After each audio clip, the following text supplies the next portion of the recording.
Vamos falar ao vivo com o professor de Direito Penal e advogado criminalista Lucas Miranda, que já está aqui no nosso telão ao vivo. Querido, muito bom dia. Obrigada pela participação ao vivo aqui na Globo News.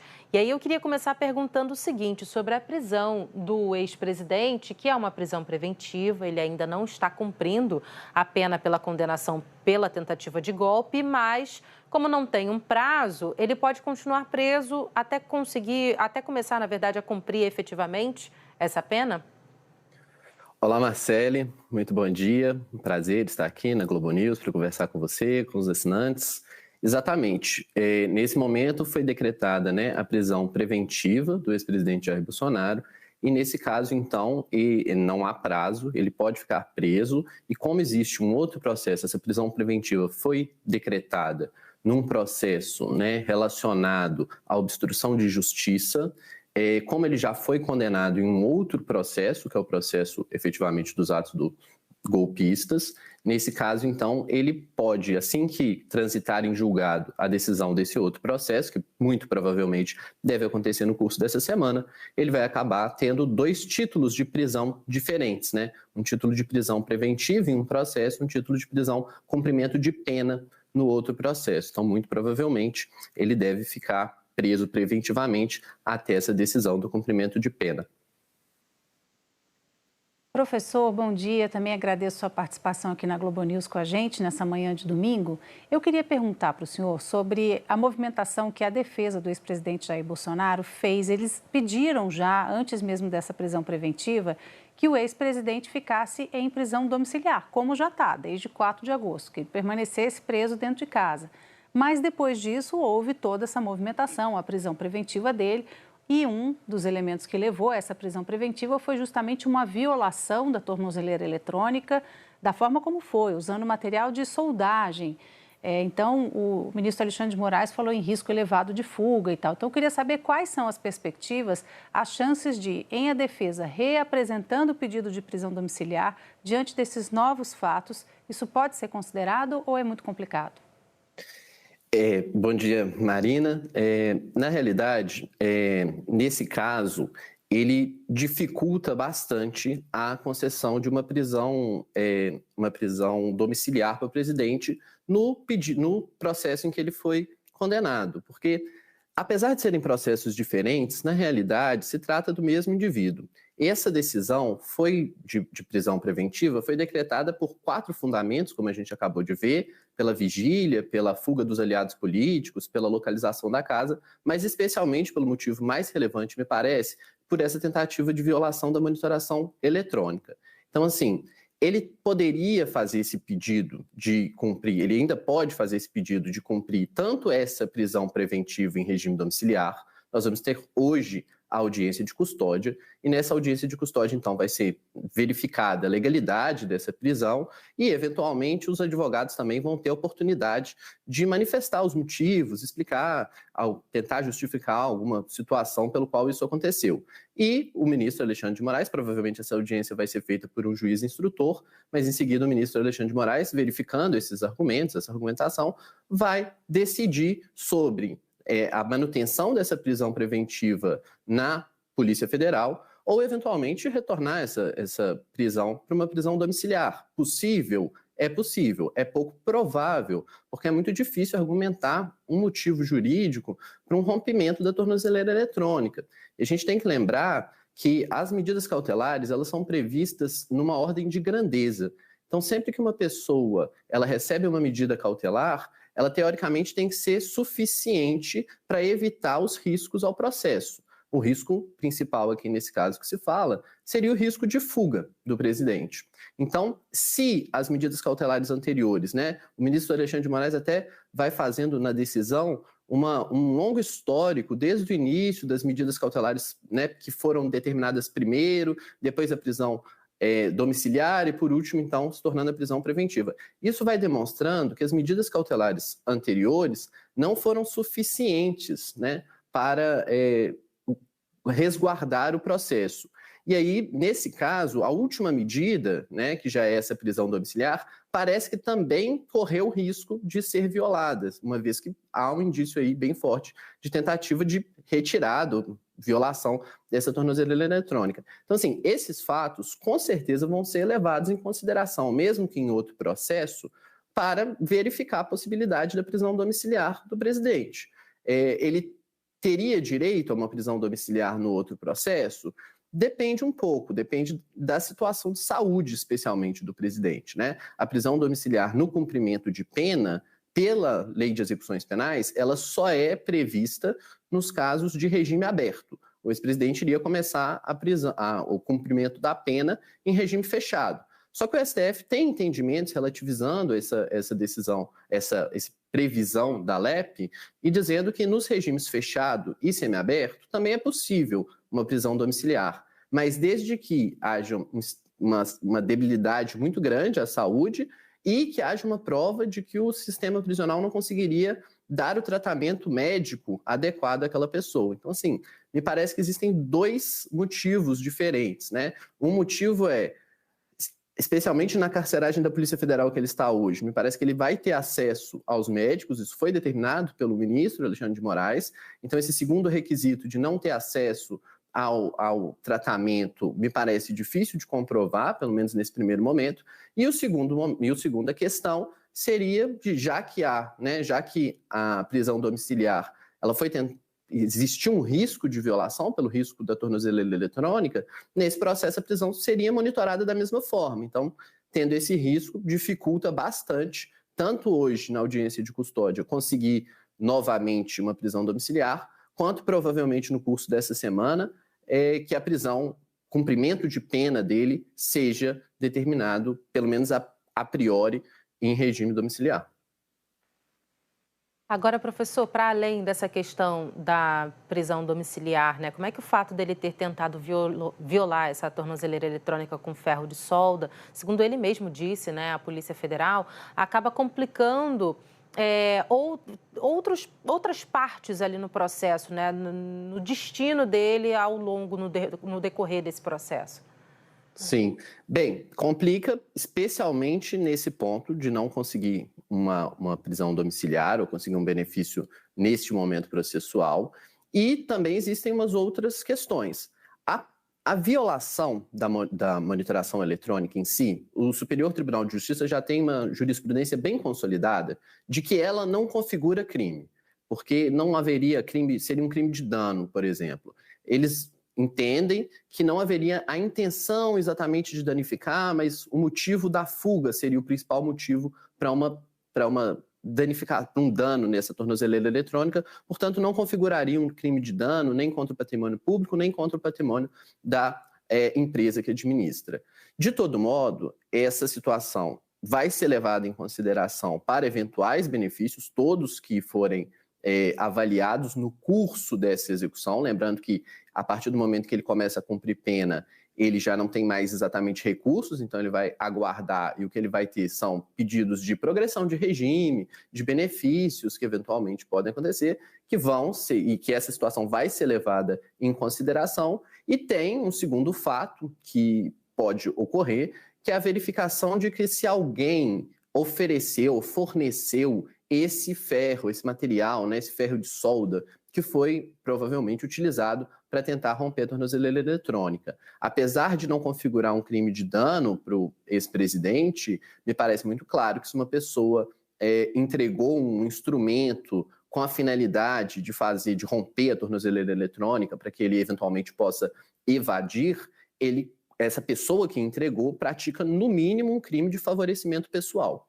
Então, tem esse lado de investigação que muito provavelmente deve ser feito pela Polícia Federal para verificar se há envolvimento de mais alguém e se houver, há uma chance aí de também responsabilidade penal dessa pessoa. Professora, a gente mostrou que o ex-presidente Bolsonaro, ele está na superintendência da Polícia Federal, está numa sala de Estado-Maior, que é um lugar assim com um tratamento diferenciado pelo fato dele ser ex-presidente, né? O senhor acha que dentro dessa perspectiva, com todo esse cenário que a gente está vendo, o rompimento da tornozeleira, enfim, a convocação também de uma vigília por parte do filho dele, senador Flávio Bolsonaro, a complicação, né, na situação em geral do ex-presidente, ele deve ou pode permanecer nessa sala ali, com a estrutura que, né, a gente já mostrou aqui na Globo News, tem ar-condicionado, tem televisão, é uma estrutura relativamente boa, ou ele pode ser, de alguma forma, transferido para um presídio, porque inicialmente, considerando apenas a trama golpista, o início da condenação, né, a execução da pena, havia essa possibilidade que ele fosse para a Papuda, que é o complexo penitenciário aqui de Brasília. Perfeito. Bem, vou tentar explicar essa questão um pouco mais ampla. No momento, o ex-presidente está em prisão preventiva. Então, o artigo 295 do Código de Processo Penal, ele descreve quem são as pessoas que têm direito a uma cela especial, uma prisão especial. E nesse rol não exatamente está previsto o presidente da República, o ex-presidente da República, mas tem ministros de estados, outras autoridades, e o Supremo Tribunal Federal já tem uma jurisprudência bem consolidada, no sentido de que presidentes da República, ou ex-presidentes da República, também têm direito a essa cela especial. Então, ele está nessa cela especial, nesse momento, pelo fato da prisão preventiva. Assim que ele iniciar o cumprimento de pena, aí muda-se o título da prisão e nós temos uma outra situação. É possível uma prisão especial para cumprimento de pena? A lei de execuções penais não prevê legalmente uma prisão especial nesse caso, prevê somente para funcionários da administração da justiça.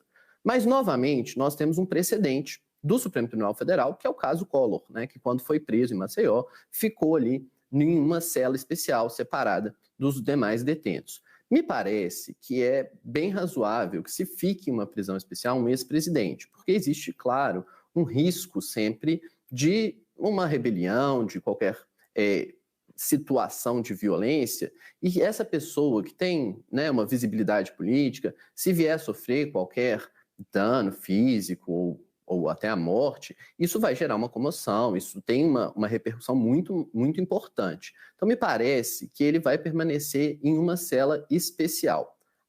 Tem um complicador nesse caso, que é o seguinte: o Jair Bolsonaro, ele, pelo Estatuto dos Militares, que é a Lei 6.880, ele é considerado um militar reformado.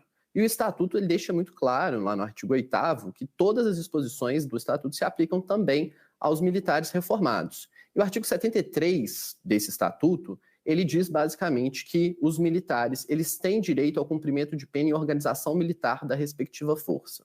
Qual que é o problema no caso do Jair Bolsonaro? O STF, no momento da condenação, oficiou o Superior Tribunal Militar para verificar a possibilidade da indignidade pro oficialato e a perda da patente. Então, isso tudo para explicar que a situação, nesse caso, é bem confusa e bem difícil de saber exatamente onde ele vai cumprir pena. É pouco provável, no meu entender, que ele fique cumprindo 27 anos, ou pelo menos todo o regime fechado, que fica algo próximo a 5 anos, numa carceragem da Polícia Federal. A logística para isso não é exatamente fácil. Então, a partir do cumprimento de pena, me parece que existe uma possibilidade grande de que ele seja transferido. Agora, não se sabe, e é somente o ministro Alexandre de Moraes que vai saber e determinar se ele vai ser transferido para uma cela especial dentro do regime prisional comum, na Papuda, por exemplo, ou se a defesa vai alegar esse estatuto, vai tentar argumentar por meio desse estatuto dos militares que ele teria direito a um cumprimento de pena, enquanto pelo menos não for julgado indigno, numa organização militar da respectiva força, que no caso da dele seria o Exército. Professor, qual que é agora a situação jurídica do ex-presidente? Perfeito. O ex-presidente, então, como a gente viu, ele está em 2 processos. Essa prisão preventiva foi realizada, e isso é uma questão bem interessante, ela foi realizada num processo em que o ex-presidente não foi denunciado, que é o processo do filho dele, que o filho dele foi denunciado em razão de uma coação no curso do processo, de obstrução de justiça. Então, neste processo, ele está em prisão preventiva sem denúncia. Nada garante que ele não possa vir a ser denunciado, eventualmente, nesse processo, por esses fatos de coação no curso do processo ou tentativa de obstrução de justiça. Mas, por enquanto, não há essa denúncia, portanto, ele está ali na fase de investigação com essa prisão preventiva determinada. Já no processo, efetivamente, aos atos, né, de tentativa de abolir o Estado Democrático de Direito, a gente já está na fase final, bem final do processo, já foram opostos embargos de declaração, esses embargos de declaração já foram julgados improcedentes pela primeira turma do Supremo Tribunal Federal, de modo que, na semana que vem, existe a possibilidade dos advogados do Bolsonaro entrarem com novos embargos declaratórios, mas a gente sabe, especialmente pelos precedentes, pelo caso Collor, que o ministro Alexandre de Moraes pode julgar monocraticamente esses embargos como meramente protelatórios, entendendo dessa forma determinar o trânsito em julgado da decisão e decretar o cumprimento da pena, ou os advogados também podem entrar ainda com os embargos infringentes, mas também pela jurisprudência do Supremo Tribunal Federal é um recurso que neste caso não é cabível, porque precisaria de pelo menos 2 votos divergentes na turma, e nesse caso só houve um voto divergente do ministro Luiz Fux. Então, realmente, essa situação do segundo processo está em vias de transitar em julgado. Trânsito em julgado é quando não há mais recurso, né? Decide-se pelo fim dos recursos e determina o cumprimento de pena. Me parece que isso deve acontecer na próxima semana. Nessa prisão preventiva do primeiro processo, hoje, como a gente sabe, vai ser realizada a audiência de custódia. A audiência de custódia vai analisar os requisitos, ela é principalmente para analisar a legalidade da prisão, se houve algum tipo de violência, vai fazer perguntas pessoais para o custodiado, a respeito, por exemplo, de questões de saúde, se o custodiado tem filho menor de 12 anos, tem residência física, para avaliar a possibilidade de prisão domiciliar ou não. Nesse caso, muito difícil. Então, a perspectiva é realmente que haja o trânsito em julgado, que ele inicie o cumprimento de pena, e aí, nesse caso, ele vai ter 2 títulos de prisão diferentes. Isso é importante de explicar, porque ele vai estar preso em um processo em razão da prisão preventiva, cautelar, em outro processo em razão do cumprimento de pena. Isso é interessante, isso acontece com bastante frequência, tanto que, várias vezes, quando um juiz determina, né, todas as vezes, quando o juiz determina a expedição de um alvará de soltura, ele determina ao final que espeça-se alvará de soltura, salvo se por outro motivo não estiver preso. Então, é bem possível que uma pessoa possa estar presa por 2 motivos, por 2 títulos diferentes, 2 processos diferentes. Vai ser o que vai acabar acontecendo, muito provavelmente, com esse presidente Jair Bolsonaro. E isso tem uma consequência interessante, que é a detração da pena. A detração da pena, o que é a detração? A detração é computar, deduzir da quantidade de pena que a pessoa vai ter que cumprir pelo cumprimento da pena, aquele tempo em que a pessoa já ficou presa por uma medida cautelar, por uma prisão preventiva. Então, normalmente, isso é feito com muita tranquilidade. Nos termos do artigo 42 do Código Penal, a pessoa vai cumprir a pena e já detrai, já retira o tempo que ela ficou presa preventivamente. Mas no caso do ex-presidente Jair Bolsonaro, tem uma singularidade, porque ele está preso preventivamente em um outro processo diferente daquele em que ele foi condenado. Então, existe uma jurisprudência no Superior Tribunal de Justiça para analisar a possibilidade de uma detração por um tempo de prisão preventiva de outro processo. E o Superior Tribunal de Justiça já disse que é possível fazer esse tipo de detração, mas somente se, primeiro, a pena, o crime em que a pessoa está praticando pena, está cumprindo pena, tem que ter sido praticado antes da prisão cautelar. Por quê? Basicamente, para que a pessoa não tenha uma prisão cautelar e depois ela fique com crédito para poder cometer um crime, falando, ó, já tem um crédito de pena aqui que eu não vou cumprir. Então tem que ter sido praticado antes. Nesse caso, tá tudo certo, de fato, foi praticado anteriormente ao início desse segundo processo. O processo em que ele está sendo condenado é anterior. No entanto, há um segundo requisito, que é a pessoa ter sido absolvida ou extinta a punibilidade no processo em que ela tenha ficado presa preventivamente. E isso, até o momento, a gente não sabe o que vai acontecer nesse segundo processo. Ele não foi sequer denunciado, mas ainda não tem nenhuma determinação concreta do fim, né, dessa situação, se ele vai vir a ser denunciado, se ele vai vir a ser absolvido ou se vai ser arquivado. Então, a gente vai ter que ver qual vai ser o entendimento do ministro sobre a possibilidade de detração, de considerar esse tempo que ele ficou tanto em prisão domiciliar quanto agora em prisão preventiva como redutor da pena que ele vai cumprir. Professor, a gente te agradece muito a participação na Globo News, as explicações sobre esse contexto, né, as implicações aí no futuro do ex-presidente Jair Bolsonaro. Obrigada mesmo pelo seu tempo nesse domingo. Eu que agradeço, é um prazer, estou sempre à disposição. Bom dia. Bom dia.